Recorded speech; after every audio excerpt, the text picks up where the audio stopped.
Welcome back. Sorry for that delay. A lot has been accomplished since I've been gone, particularly with our enemy system.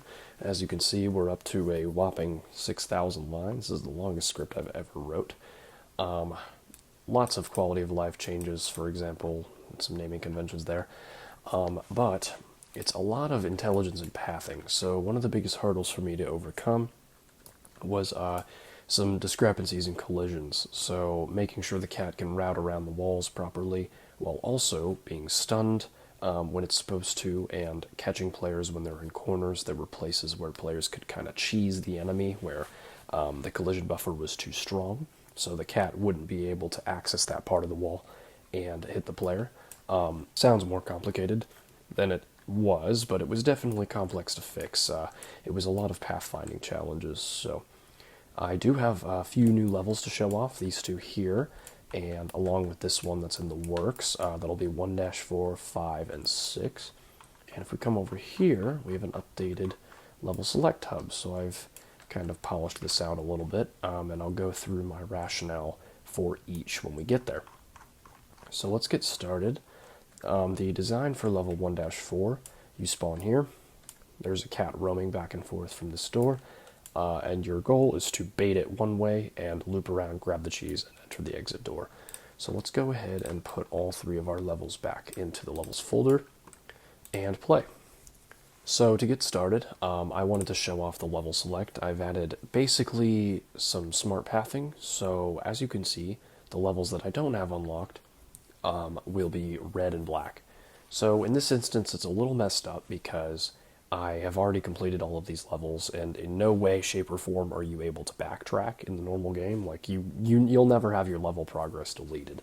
So this is a little bit wrong at the moment, but basically the idea is, once you complete a level and you return to the level select hub at any point, the new one will fade in. So let's go ahead and let's complete our 1-3.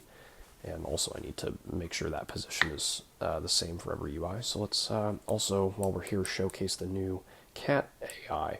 So it's a little smarter and a little more deadly. So as you can see, it will do its best to go around walls and attack in a more streamlined fashion without getting stuck. Or a previous problem I was encountering while I was revamping the AI was it would get stuck. It would be like basically an infinite feedback loop. So it would see the mouse, but there would be something barely obstructing its path, and it would kind of just have a seizure. So that was interesting to play around with. I'll get more into the specifics of that later. But overall, they're a lot smarter. They lock onto you when they're lunging as well. So you really do not want to be seen by these guys. The best course of action is to just remain hidden. So let's go ahead and see if I can't just bait this guy out. Oh, he's a tough one. I might have to scale back the the difficulty. I'm terrible at my own game. But yeah, so let's grab his attention, go all the way around. He will lose sight of me because I've gone around a wall. We're gonna grab the cheese. We're going to slip through here. I don't believe I can be seen through the couch. No. Okay, awesome. Yeah, and you can see they do their best to avoid the walls as well. And they're a lot more smart in terms of collision. So that was the bulk of the changes to the enemy service.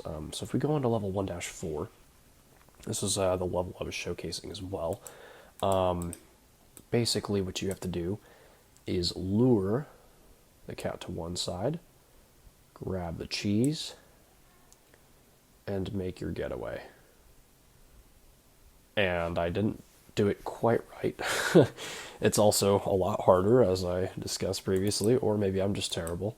We're gonna bait him all the way down here, grab that cheese. Perhaps we could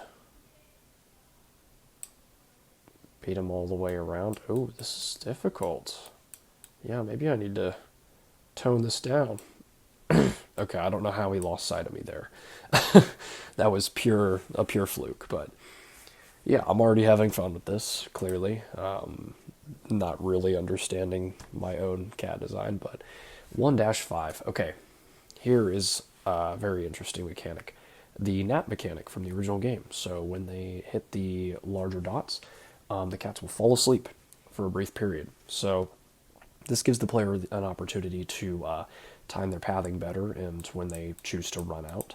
So what I'm going to do is wait for that cat to be asleep. I'm going to sneak around this way. Actually, I should probably sneak around this way. Grab the cheese. I'm playing super conservatively here. Okay.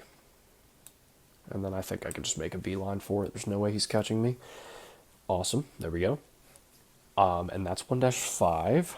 So that nap mechanic is going to be... I'm playing around with 1-6 right now. So as you can see, this is a triple threat level. This is meant to be kind of like a mansion-y-esque area.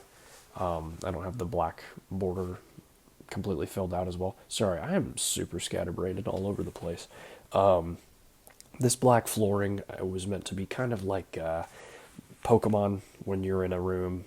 It's the rest of the layout is completely dark. All you're seeing is the building that you're in.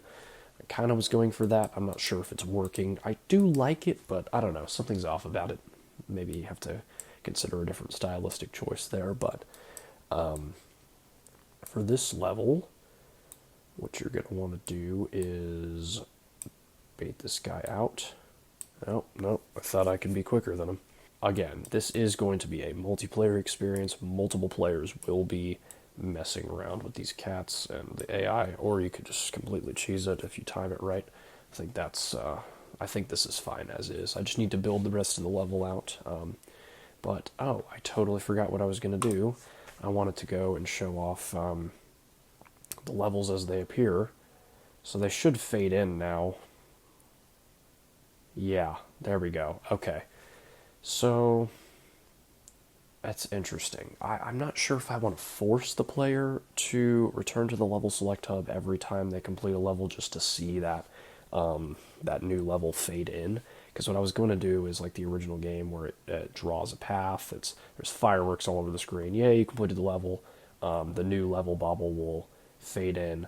That the corresponding house or whatever building will fade in with it, and then it'll really look like you're meant to continue on your path. But I'm not sure. That is something that is up for discussion. But in terms of the other levels, we can go ahead and drop this thing out here and go look. I plan to have 12 in this one world. So we have 6 up to here right now. This will be 7, 8, 9, 10, 11, and a boss level here, I'm planning. That remains to be seen, what I'm going to do with the boss, because the bosses in the original game are, well, they leave a lot to be desired. So I'd like to make them a lot more engaging, multiplayer friendly, more difficult for sure. But we'll see how that goes. So that's about all I've got. I do apologize for the delay on this video. The next one will be coming out very soon. I'm back on track. I'm working on this a lot more diligently.